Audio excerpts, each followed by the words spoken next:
আমি আপনাদের কাছে অনুরোধ করে যাব, তৃণমূলের কোনো রকম কোনো স্থানীয় পদাধিকারী যদি আপনাদের সাথে কোনো রকম খারাপ আচরণ করে, ব্যবহার করে, আপনারা এক ডাকে অভিষেকে ফোন করে আমাকে জানাবেন, কিন্তু তাদের জন্য তৃণমূলের তরফ থেকে মুখ ফেরাবেন না। এটা পুরুলিয়ার মানুষের কাছে আমার একান্ত অনুরোধ।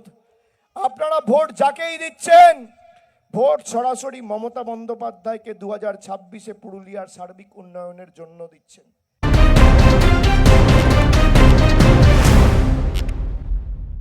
দেখুন বন্ধুরা, আপনারা একটু আগে কি শুনলেন?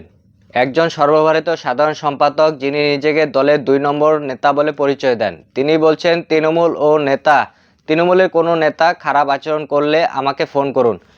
এই কথাটা শুনে প্রথমে একটা কথা মাথায় আসে, রাজ্যে কি প্রশাসন আছে? তো পুলিশ আছে না? আইন বলে কিছু আছে নাকি? সব কিছুর ওপরেই একটাই নম্বর, ভাইপো হেল্পলাইন।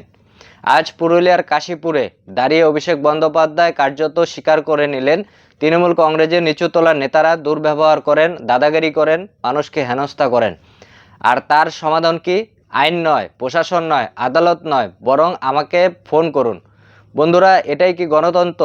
এটা কি সাংবিধানিক রাজনীতি? অভিষেক বলছেন 2-1 লোকের জন্য দলের ওপর আস্থা হারাবেন না, কিন্তু প্রশ্ন হলো এই 2-1 কারা? কয়জন? গত 14 বছরে বাংলায় শুধুই কি 2-1? চলুন একটু তথ্য দিয়ে যাই। সিন্ডিকেট রাজ। বাড়ি বানাতে গেলে তৃণমূলকে কাটমানি দিতে হয়, রাস্তা করতে গেলে তৃণমূলকে কাটমানি দিতে হয়, বালি তুলতে গেলে তৃণমূলের কাটমানি দিতে হয়। এই সিন্ডিকেট কে চালায়? বিজেপি, সিপিএম নাকি তৃণমূল কংগ্রেস? কাটমানি সংস্কৃতি মুখ্যমন্ত্রী নিজেই স্বীকার করে নিয়েছেন, কাটমানি নিয়েছো ফেরত দাও। কিন্তু প্রশ্ন হচ্ছে, কে কাটমানি নিল, কারা নিল, কয়জন জেলে গেল? একটা বড় নেতা কোনো ব্যবস্থা নেওয়া হয়েছে কি? তাহলে এটা কি 2-1 কাজ? না বন্ধুরা, এটা একটা সিস্টেম। এটা কি সমান্তরাল সরকার? অভিষেক বন্দ্যোপাধ্যায় আজ যে কথা বলেন সেটা শুধু খুবই ভয়ঙ্কর। তিনি বলেছেন স্থানীয় নেতারা খারাপ করলে আমাকে সরাসরি জানান। মানে কি দাঁড়ালো? থানায় যাবেন না, এসপি ডিএম এর কাছে যাবেন না, আদালতে যাবেন না, সরাসরি একজন রাজনৈতিক নেতাকে ফোন করুন। বন্ধুরা, এটা কি গণতন্ত্র নয়? এটা পারিবারিক রাজতন্ত্র। আজ যদি অভিষেক বন্দ্যোপাধ্যায় ফোন ধরেন ভালো, কাল যদি না ধরেন, পরশু যদি সরকার বদলে যায়, তখন কি হবে? আইন তো আর ফোনে চলবে না, আইন চলছে সংবিধানে। অভিষেক বন্দ্যোপাধ্যায় বলেছেন পুরুলিয়া উন্নয়নের জন্য মমতা বন্দ্যোপাধ্যায়কেই ভোট দেবেন। বন্ধুরা, একটু পেছনে তাকায়, পুরুলিয়া শিল্প কোথায়? বড় হাসপাতাল কোথায়? স্থায়ী কর্মসংস্থান কোথায়? যুবকদের চাকরি কোথায়? আজও পুরুলিয়ার যুবক ভিন রাজ্যে পরিযায়ী শ্রমিক, রাস্তায় কাজ খোঁজে, ট্রেনে ঝুলে যায়। 14 বছর ক্ষমতা থেকেও যদি আজ বলতে হয় ভোট দিন উন্নয়নের জন্য, তাহলে 14 বছর কি করলেন? অভিষেক বন্দ্যোপাধ্যায় আরও বলেছেন, প্রার্থী যেই হোক না কেন, মনে রাখবেন আপনি মমতা বন্দ্যোপাধ্যায়কে ভোট দিয়েছেন। মানে কি? প্রার্থী ভালো কি খারাপ তাতে কিছু যায় আসে না। দুর্নীতিগ্রস্ত হলে সমস্যা নেই, অত্যাচারী হলে সমস্যা নেই, শুধু একটাই কথা, চেয়ার ধরে রাখতে হবে। বন্ধুরা, এটা তৃণমূলের রাজনীতি। মানুষ নয়, নীতি নয়, উন্নয়ন নয়, শুধু ক্ষমতা, যেগুলো মানুষ ভোলেননি। চলুন একটু অতীতে দেখি।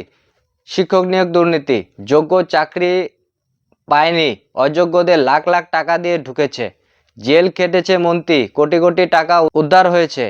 এটাও কি 2-1 কাজ? কয়লা পাচার, রাজ্যের সম্পদ লুট, কেন্দ্রীয় তদন্তকারী অফিসাররা তদন্ত করছেন, তৃণমূলের ঘনিষ্ঠদের নাম বেরোচ্ছে। তারপর আসুন গরু পাচার, সীমান্তে পাচার হচ্ছে, কোটি কোটি টাকার খেলা চলছে, তৃণমূল নেতাদের নাম বারবার সামনে আসছে। পঞ্চায়েত ভোটে সন্ত্রাস হয়, মনোনয়নপত্র জমা দিতে দেওয়া হয় না, বুথ দখল করা হয়, ভোট লুট করা হয়। এগুলো কি বিচ্ছিন্ন ঘটনা? না, এগুলো একটা ধারাবাহিকতা। ফোন নম্বর নয়, ন্যায় বিচার, ন্যায় হুমকি, আইন ভাইপো তন্ত্র নয়। গণতন্ত্র যদি নেতা খারাপ করেন, থানায় অভিযোগ হবে, আদালতে বিচার হবে, শাস্তি হবে। এটাই সভ্য সমাজ। আজ অভিষেক বন্দ্যোপাধ্যায় যা বলছেন সেটা আসলে একটা স্বীকারোক্তি। তিনি মেনে নিয়েছেন দলের সমস্যা আছে, নেতারা দুর্ব্যবহার করেন, প্রশাসনের ভরসাযোগ্য নয়। কিন্তু সমাধান দিলেন কি? সংস্কার নয়, শাস্তি নয়, স্বচ্ছতা নয়, বরং আমাকে ফোন করুন। বাংলার মানুষ ভিখারি নয়, বাংলার মানুষ নাগরিক। তারা ফোন নম্বর চায় না, তারা ন্যায় বিচার চায়। এবং সেই কারণে 2026-এর দিকে তাকিয়ে রয়েছে পুরো বাংলা। পরিবর্তনের দিকে, ভয় নয়, ভোট দেবে বিচারের ওপর।